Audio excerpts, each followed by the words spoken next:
having fun with games today. Welcome to the Deep Dive, where we take a stack of sources, extract the most crucial knowledge, and give you the fast track to being well-informed. And today, we're not exactly looking at a blockbuster game in the traditional sense. No, not at all. We're diving into something that well, it was a cultural phenomenon. Equal parts technical revolution, creative tool, and just pure, unadulterated, surreal chaos. We are talking about Mario Paint. Released for the Super Famicom, what, 1992? That's right, 1992. And this was absolutely pivotal. It wasn't just another cartridge you bought off the shelf. No, it was sold exclusively bundled with a totally revolutionary peripheral. The Super Famicom mouse and mouse pad. Exactly, usually for around $9,500. And you really have to stop and think about how big of a deal that was. Nintendo wasn't just selling a game, they were selling a whole new way to interact with your console. Okay, let's unpack that, because in 1992, that was monumental. I mean, today, a mouse and a graphical interface, it's just standard. But back then, if you wanted that kind of professional-grade graphic setup, you were looking at a massive expense, a huge one. We're talking about the early days of personal computing. Getting a decent color display on, say, a Macintosh Quadra required proprietary software, special monitors. The kind of stuff that costs as much as a car, right? Precisely. Our sources describe them as high-altitude flowers, beautiful, but completely out of reach for most people. So Mario Paint comes along and just democratizes the whole thing. It takes that core concept from the, $10,000 corporate desk and drops it right onto a $200 home console. Aimed squarely at kids and hobbyists. It didn't win on power, not by a long shot, but it just obliterated the competition on price and accessibility. And it did all this inside this bizarre, unforgettable package with 4 main modes. Right, you had the drawing screen, animation land, the sound collage, and, of course, the incredibly addictive Hey-to-Talkie minigame. So our mission today is to look past the nostalgia and really dig into the genius and the bizarre technical limits that made this thing so unique. Let's start with the foundation, the drawing screen. At its heart, this was a pretty complete paint program, Yeah, it had all the standard stuff: pens, spray cans, shape tools for lines and circles, and a stamp library full of Nintendo characters. The accessibility with the mouse was it felt revolutionary at the time. For a console, the tool set was remarkably robust. You could do things that really felt high-end. I remember just messing with the color palettes on the pre-drawn sprites, turning Mario into some kind of green and purple monster. But here's where it gets interesting. The constraints, the limitations, they forced you to be really ingenious. Oh, absolutely. Like, if you look at the interface, the thinnest pen you could select was still kind of chunky for any fine detail work. Right. It should have been a real roadblock for pixel artists, but people found a way. They were relentless. What was the trick? Well, the system let you create your own custom stamps, up to 16 by 16 pixels. So the community figured out that if you made a custom stamp that was just a single 1x1 black dot. No way. Yep. You could use that tiny stamp to draw lines that were thinner than the thinnest official pen. You just drag the mouse and lay down this string of single pixels. That is design hacking at its absolute best. You're using a stamp tool to get around a pen tool limitation. It's amazing. And it also shows how well the software was designed that it could even handle that kind of rapid split. And it wasn't just the 1x1 dot, was it? The sources mention dragging regular stamps created this, an oil painting style touch. Yeah, depending on the texture and color, that kind of unintended depth is just stunning. But that genius was always fighting against some severe limitations. Which is where the chaos and frustration came in. The biggest hurdle was the color palette. You were stuck. Just 16 fixed colors, and that included transparent. No mixing, no gradients, nothing. Just the 16 colors Nintendo decided you were allowed to have.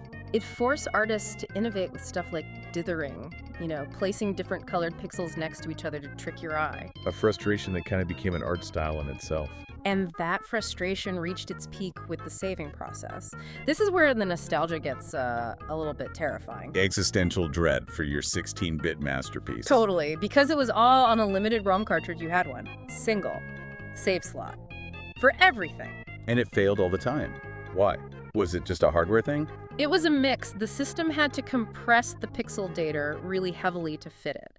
So if your drawing was too complex, let's say you spent hours recreating the Street Fighter II title screen with hundreds of tiny stamps. Which sounds like a terrible way to spend a Saturday, but one I absolutely did. The data compression would just it would give up. And you'd lose everything. Everything. You'd get that soul-crushing data overflow message with that bizarre animation of the little robot smoking a pipe. The smoking robot. He's just so calm about it, like he's shrugging off the complete evaporation of your art. It was a little nod to the software's working title, which was actually RoboPaint. But yeah, it was this perfect, dark, slapstick moment. So what was the official solution to this? Oh, this is the best part. The official manual recommended that you film your TV screen with a VCR to archive your work. You're kidding me. You had to use analog tech to back up your digital art. A bizarre step backward. And speaking of bizarre, let's talk about the animation and sound. Okay, so Animation Land. This lets you make little flipbook animations, right? Yeah, you could divide the screen into 4, 6, or 9 frames.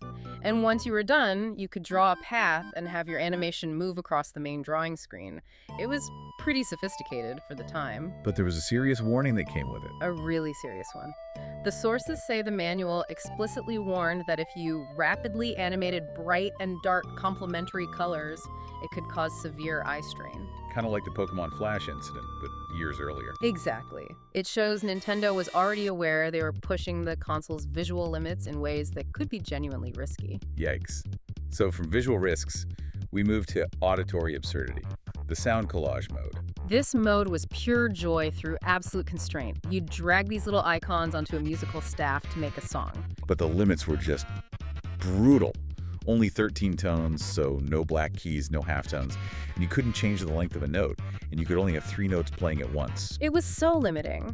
But the real comedy was the sound palette itself. The logic was completely broken. You had your normal organ and drums, sure, but then an airplane icon played a piano sound, a flower made a brass sound, and you had a dog and a cat. It was like the developers were just actively trolling you. And that absurdity reached its absolute peak with one legendary sound icon. The circular face. The Bamuta mark. The one that played that notorious, slightly seductive human voice clip. The Apphun. The ultimate chaos point. I remember being so confused, like, why is this sound here? But I also spent like half an hour just messing with it. And what's wild is how the pitch setting worked. It didn't just change the note, it changed the speed and length of the sample. Oh, that's right. A low pitch gave you that long, drawn-out, And a high pitch was a super fast, chirpy, a fun. It was basically audio modulation disguised as music composition. And Nintendo put that sound in their own sample songs. They just leaned into the weirdness. That dedication to high-grade silliness is what makes it a masterpiece. So after all that creative effort, you'd need a break. And you'd find it by clicking on the little coffee cup icon, which launched what was supposed to be a simple mouse training exercise. Training exercise my foot. Ah! The Hate to Taki minigame was a full-on, high-tension arcade experience. It was not training. It became dangerously addictive, and it was all because of its masterful psychological design. The premise is simple. Swat 100 flies. But the game just expertly uses pacing and pressure to induce genuine anxiety. The tension ramped up so fast. Stage 1, maybe 2 flies at a time. Manageable. Stage 2, it doubles to 4. You're moving faster, trying to target better. But stage 3, that's where the panic starts. 8 simultaneous flies, all moving faster. And the background music in that stage gets faster and faster to intentionally freak you out. The best part wasn't even playing it, it was watching your friends completely break down under the pressure. And the enemies weren't just generic flies. They were tiny flying vectors of frustration. Let's start with the most annoying ones. The yellow flies. They'd stop and release a swarm of tiny homing flies that you couldn't swat. You had to dodge them. It completely breaks the game loop. It forces evasion, not attack. And then you had the bomb flies, which look like little bob-bombs that would chase your cursor and explode. And the fast blue flies that shot sparks. And if you survived all that, you got the boss, a giant robot fly. A proper arcade boss. It changed color as it took damage. It had spiral shot patterns, swarm attacks. And if you got a game over. It did this truly hateful synthesized laugh that felt deeply personal. I totally neglected my drawings for that game. It felt like a whole separate game smuggled onto the cartridge. And that little glimmer of hope, the blinking 1UP hand that would float down. Hitting that felt like winning the lottery. Just enough to keep going. That whole spirit of chaotic fun was baked into the entire piece of software right down to the title screen. Oh, the title screen. It looks so simple, but it was hiding this insane amount of slapstick interactivity. It was designed to be messed with. Clicking the letters wasn't just decorative, it was a comedy routine. Right. Clicking the M makes Mario schwink. Clicking the O causes a huge explosion that permanently changes the background music to something weirder. It's basically digital vandalism that the game encourages you to do. And the best one, the R. You click the R, and the whole letter grows a little foot and just walks off the screen. But if you click it again while it's walking, it plays a sped-up, reversed voice clip of Nintendo, which sounds like a rare. It's just pure, beautiful nonsense. Then you hit the P and get taken to this weird landscape with clickable dogs and trains, and finally you get to the main screen with that weird animated interlude. The guy doing sit-ups and the song, ah-ho-ho, yah-ho-ho, Mario Paint. It's all why it got such great reviews. Famitsu gave it a 35 out of 40, a Platinum Hall of Fame award. They called it a lifetime piece of software because there was no goal. The goal was just to create. And that legacy is undeniable, isn't it?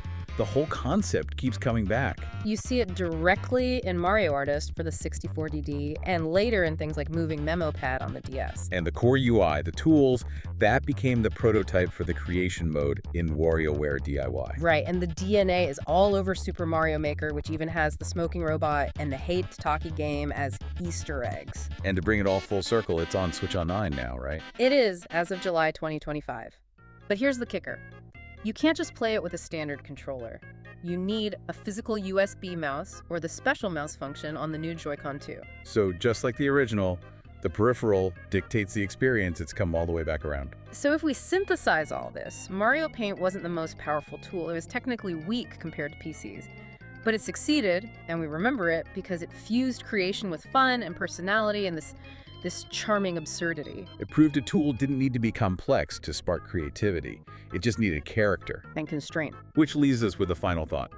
When you look at modern tools like Photoshop, with, limitless layers and colors, did the strict, almost cruel constraints of Mario Paint, the 16 colors, the fear of the smoking robot, did that actually force a greater, more inventive kind of creativity back then?